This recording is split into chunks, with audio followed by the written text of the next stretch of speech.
everyone, this is Evan from BlazikenTCG, and today guys, we are going to be going over the tournament results from week 1 of Obsidian Flames. So today we'll be going over the top 8 deck lists from the late night special event, late night 127 and late night 128. Now as you can see, late night 125 and 126, Obsidian Flames was legal, but the deck lists were never actually posted. Yeah, the deck lists were never posted, so these are the only 3 events where we actually have deck lists for. So let's start off with the late night special event, and this one was actually won by DT Emu. So this is a pretty interesting list. As we can see, DT Emu really hasn't been performing very well for a while because he kind of just folds to Spiritomb, but this one is playing the 2 copies of Fusion Energy just so you can attach them to Genesect Vs and still draw cards. This one's also playing the 1/1 Exceligor line, which the main idea of Exceligor is you can use 2 power tablets with Exceligor and it one-shots a Charizard EX. I don't know how worth it is to play the Exceligor in here, because I feel like even with Exceligor, I don't think it really fixes the Zard matchup enough to justify playing it. So if you're going to play Mew, I would just focus on making the deck as consistent as possible rather than fitting in the Exceligor, because it's not really doing much in any of your other matchups. Grass isn't a very good weakness to hit right now. And, well, yeah, I mean, it's good to hit against Charizard, but no other meta-relevant Pokemon have Grass weakness. So if you're playing Mew, maybe just already accept you're going to have a bad Zard matchup anyways and just try and make the deck as consistent as possible. But yeah, DT Emu ended up winning the event, the special event.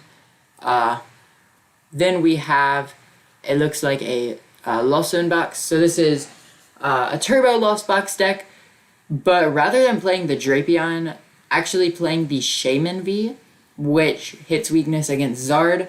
I think Zard is already a favorable matchup for Lost Zone, though, because you have the Sableyes to pick off their Pidgeys and Charmanders and whatnot. But I definitely can see Lost Zone struggling in that matchup if Zard gets set up fast enough. So Shaman definitely does make sense, but other than the Shaman and Grass energies, looks like a pretty standard Lost Zone list. Also playing the 4 Trekking Shoes, so going really turbo with this list, which I do like. Then in 3rd place we have a Charizard deck. This is the Charizard Pidgeot Arceus deck, the Charizard deck that's seeing the most play right now. And this looks very similar to Andrew Mahone's list. So yeah, just looks to be a pretty stock standard Charizard Arceus Pidgeot deck. Also playing the DTE, so you can actually attack with Arceus V-Star, which is a solid attacker if needed. It can do 180 with the DTE or 200 with just Fire Energies, and it has 280 HP, so it's a pretty solid attacker for those matchups where you might not want to commit to a Zard early on because of maybe your opponent is playing a Grass-type attacker. So against something like Arceus, Lost Zone, even Mew that can fit in a Grass-type attacker, you might not always want to commit to the Charizard early on. So I do like the inclusion of having the DTE, so you can attack with Arceus V-Star, and then Radiant Charizard is also really good in this deck, just because, yeah, the 250 damage in the late game is too good not to play. So, looks to be just a pretty standard build of Charizard here. Then in 4th place we have Zaclasage with the Giratina Lost Zone deck. And this one is playing the Shaman V as well. So as you can see, Shaman V is a very, very good attacker in the format. Even other cards like Superior V-Star have started to see play. Even Leafeon V-Star, just because Grass is a weakness that a lot of people are trying to hit just for those Charizard decks, and Giratina can actually very easily fit in Shaman V because you're already playing the Grass energies, so there's really no reason not to play it in Tina. You can just throw in Shaman V because, yeah, you don't have to commit any other cards. So it's looks like a pretty solid Giratina list, playing the 1 Pokegear as well. I don't know if 1 Pokegear is even that worth it in this deck, to be honest, because you're never actually going to find it. So rather than Pokegear, I might just put probably a second Roxanne or even a second Iono instead. But yeah, seems to be a pretty good Giratina list overall. Then we have number 5, Arctina. This one is playing the Superior V-Star as well, which just one-shots Charizard. That's the only use that it really has in the deck, just to one-shot a Charizard EX. And yeah, other than that, just standard Giratina, spam Judge, spam Path, spam Iono, and just try and lock your opponent out of the game. That's pretty much the Arceus Giratina deck's entire strategy. And I have been doing a lot of testing with Arctina, and it seems really good in this format. So definitely not surprised that it got top 8 here. And then at number 6, we have a Xianpao list. This one is a Pidgeot, but only playing the 1/1 Pidgeot. This is a bit risky because against like Lost Zone decks, if they could just deal with the Pidgey early on, then you're probably not going to get Pidgeot set up. I'd say you at least need like a 2/2. I might would even be tempted to throw in a 1/1 Arceus on top of that. But, you know, just focusing more on like other cards, I guess. Playing, actually no cross switchers, just playing Boss's Orders in this list. This is more of a Boss's Orders based build, and no Pokestop either. Focusing on the Lost City so you can try and remove those Manaphy's from play. But yeah. Seems to be a more of a conservative Xianpao list, not like one of the turbo builds that plays like Cross Switcher, Cologne, Pokestop. Seems to be kind of more conservative, but since you're already playing 4 rare candies, I would just put in another line of the Pidgeot, just because I feel like it'll give you more consistency towards the late game. At number 7, we have another Arceus Giratina list. This one seems more or less very similar to the other one. Yeah, seems to be pretty much similar. Maybe like 1 or 2 cards off, but seems to be almost identical. And then at number 8, we have another Charizard deck, and this is also a Charizard Arceus Pidgeot. And this one is, rather than playing the... Oh, this is a spicy list. So, rather than playing the Radiant Charizard, playing the Alakazam instead. So you can just kind of manipulate the damage on your opponent's side of the board a bit. I still think Charizard is definitely the way to go in this deck. If you're not playing Charizard, well, I don't know what you would be doing, but if you're not playing Charizard, I think Ninja's the only one you would even consider. But like, it's not even close. Charizard is the only one you should be playing in this deck, but pretty interesting to see a Alakazam-based build here. And actually committing to less energies as well, only playing 9 energies and no DTEs. If you're playing no DTEs, you need to have at least 10 energies. And then playing Chorus as well. Not sure how I feel about the Choruses, since it can feel awkward to Lost Zone like some of your Pokemon and your rare candies and stuff like that.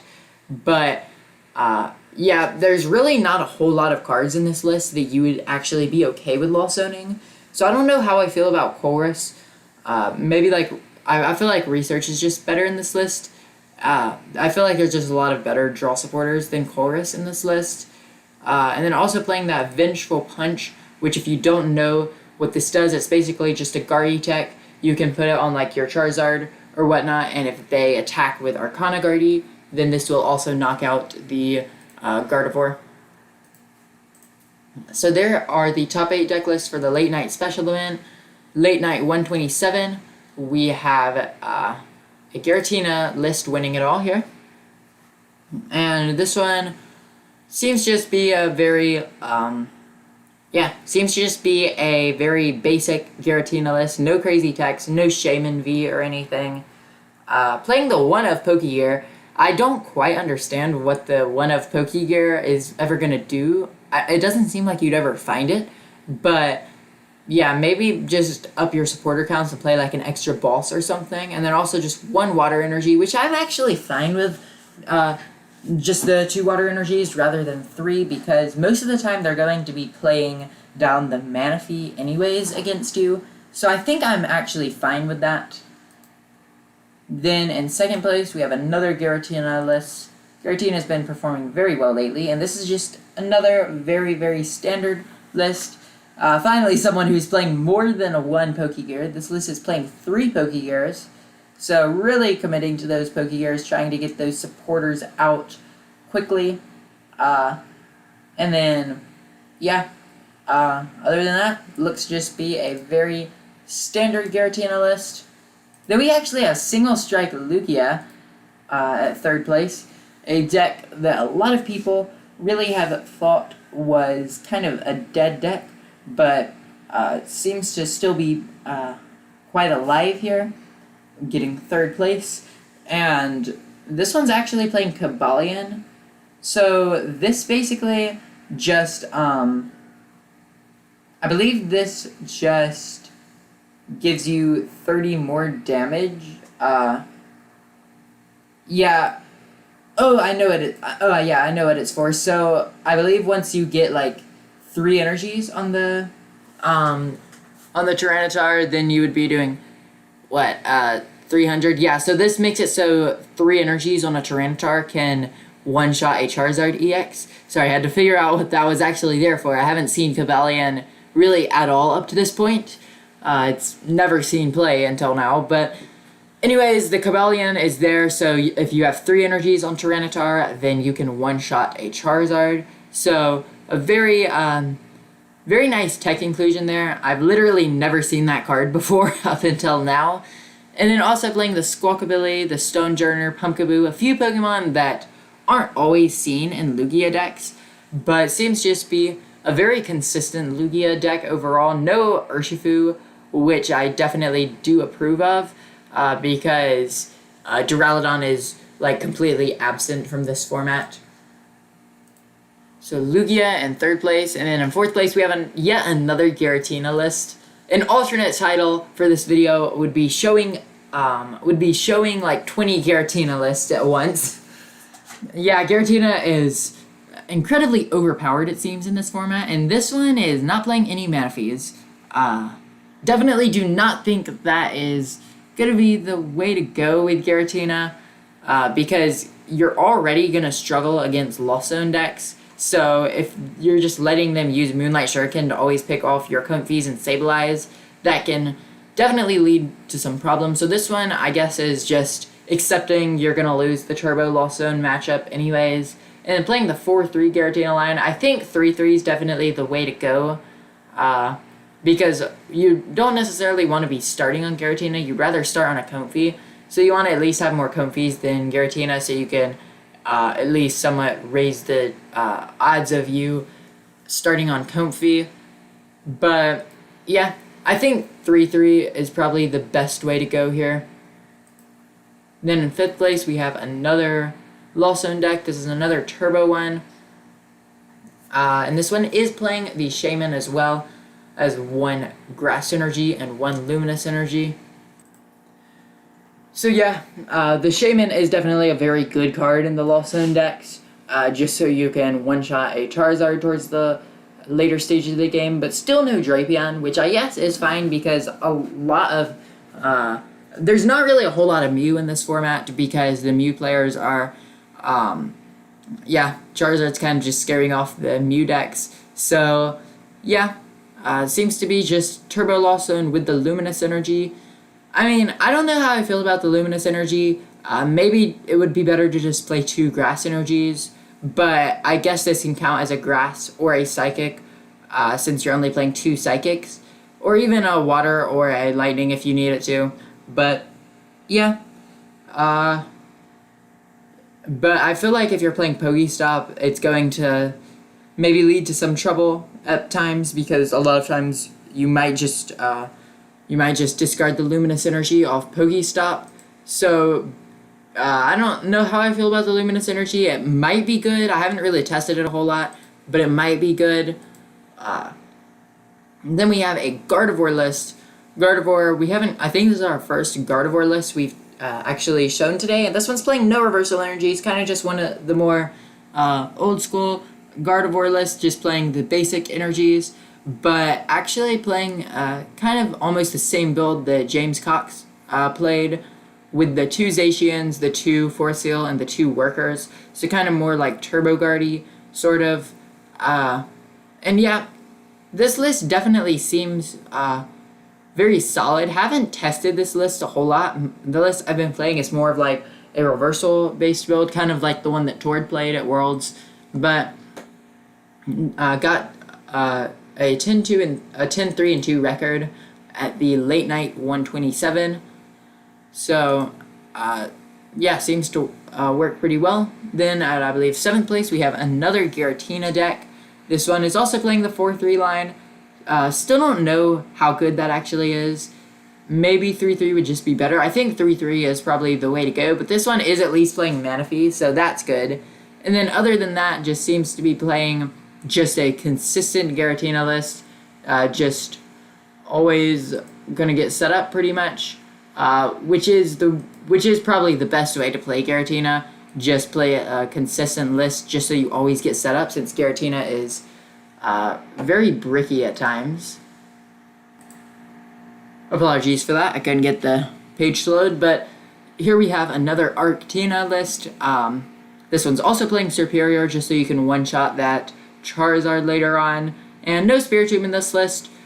Some lists play Spiritomb, some lists don't. I don't know how worth it is, because you're going to have a really hard time against Mew, but it depends on if people are going to be playing Mew anyways. If there's a lot of Mew in your local area, Spiritomb, I could definitely see, but otherwise, like, if you're going to a big event, I don't think Spiritomb's very much so worth it, just because Mew has a really bad Charizard matchup, and Charizard is a pretty popular deck right now. And then this list is not just playing the standard Boss Iono Judge split, also playing 1 Avery, 1 Raihan, and 1 Research. So playing some more tech attackers, actually. Other than that, I don't see like any crazy techs. 1 Collapsed rather than 4-Path. I think that 4-Path is probably the way to go. I think that's probably the way I would play the deck. But I could also definitely see 1 Collapsed. And then late night 128 was won by a Lost Zone deck. And this is just, this is a Kyogre based build, which is actually very nice to see, because, yeah, Kyogre is just a really, I feel like a really strong card in this format in general. It's seemingly very good against Charizard. I'd say it's pretty good against Charizard, yeah. And then it's also good against a lot of other popular decks, like Arceus decks, Xian Pao, stuff of that nature. But the thing about Kyogre is, a lot of times it's never really going to be great against the Gardevoir and the Lost Zone decks. So it really just depends on how popular you think those 2 decks will be. But if those 2 decks are going to be pretty popular, then Kyogre might not be the best play. But if you're expecting like a lot of Mew, Charizard, Xian Pao, stuff like that, Kyogre is very, very good in those matchups, just being able to take 4 prizes at once with Aqua Storm. But this is also a very hard deck to play as well. So, yeah, it did win the late night event. And this one, the thing that's really interesting about this list to me is no Pokestop. Pokestop, I think, is a really good stadium to have in this list, since a lot of times you just really want to mill away the cards you don't need while getting item cards, and Pokestop does that perfectly. And then also Roxanne, just for a little bit of extra disruption in the later stages of the game. So, yeah, Kyogre Lost Box won the entire event here. Then we have a Giratina. And also the other thing about Kyogre Lost Box is you have a very convincing Tina matchup. And here is the Giratina list. This one's playing 2 Cram. I don't necessarily think you need more than 1 Cram, but this list is playing the 2 Cramorants here. And then other than that, just playing 4 Chorus, 3 Boss, and then 2 Iono, I guess just really valuing getting set up because this list does not play any Rock Sands, and then playing 5 energies, so a lot of energies, but yeah, so very energy heavy Giratina list, and then Xian Pao got 3rd place here. And oh yeah, this was a list that my friend Ola Blitzel actually showcased on his channel.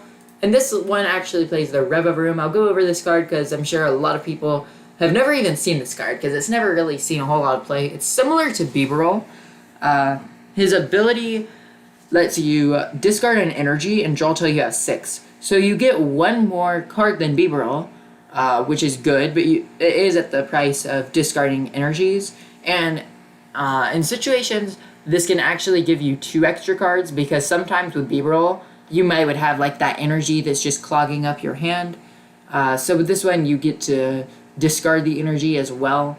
So in some specific situations, it can actually give you 2 extra cards here.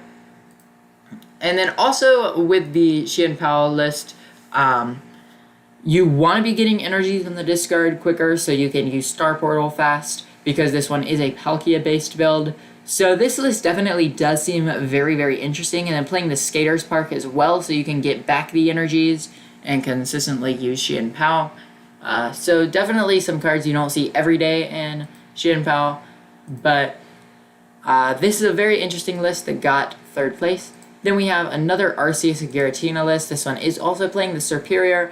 So a lot of people were debating whether Serperior, Shaman, or Leafeon was the best way to go in the Arctina list. I think that Serperior is probably the best one just because it's the only one out of the 3 that can one-shot a Charizard with a double turbo on it. And also you can, it lets you move an energy to one of your bench Pokemon, so when you attach the Serperior, you can move the grass energy to like a Giratina, since the Serperior is almost always going to get knocked out right after that. But yeah, it seems like Serperior is the way to go in Arctina. And this just seems like a pretty similar list to the other Arctinas that we have reviewed today. So not going to say much more on that one. Then we have another Lost Zone deck in 5th place. And this one is a Turbo Lost Zone deck. Seems to be like almost the same list that I went over a couple minutes ago, playing the Shaman as well as Luminous, and then 1 Grass Energy, and then only the 2 Psychic Energies. So it seems to be like almost the exact same list, but this one did well in a different event. And then we have a Giratina list here. The 4-3 line as well. Still not exactly sure how the 4-3 line actually is. I mean, you get the Giratinas out quicker, yeah, but you don't necessarily want to be starting on it because then you'll either have to Abyss Seeking without using any flower selectings, or you'll have to have a switch card into Comfy. So yeah, it just seems to be pretty much just a really standard Giratina list. Also the Ultra Roll as well, so you can get Giratina V-Star out, which is definitely very respectable because a lot of the Giratina lists, well, most all of the Giratina lists aren't going to be playing any ways to actually get the Giratina V-Star out. You just have to draw into it off of like Horus, Comfy, Ninja, stuff like that. And then, you know, just heavy counts of Path as well, just so you can spam Paths in the late game as well. 2 more Giratina lists to go over here. This one just seems to be a very similar one, more of a Pokegear based build, so you can get those supporter cards out quicker. And then, yeah, this one's also playing a switch, which I definitely can respect the 1 switch as well, so you can switch out of a Giratina V-Star if needed. Escape Rope and Jet Energy also do that as well, but I feel like Switch Cart is a bit more risky because a lot of times you're not actually going to be healing damage off Switch Cart, so I think playing a couple copies of Switch can definitely be very good as well. So that is the 7th place list. And then in the 8th place list, we have another Giratina deck, and this one seems to be just a very, bare minimum Giratina list. yeah, it just seems to be very similar to the others that we've reviewed. So there you have it, guys. That is the Week 1 tournament results of Obsidian Flames. Yeah, if you enjoyed this video, I'd really appreciate it if you hit that subscribe button, and I'll see you guys in the next one. Thanks for watching.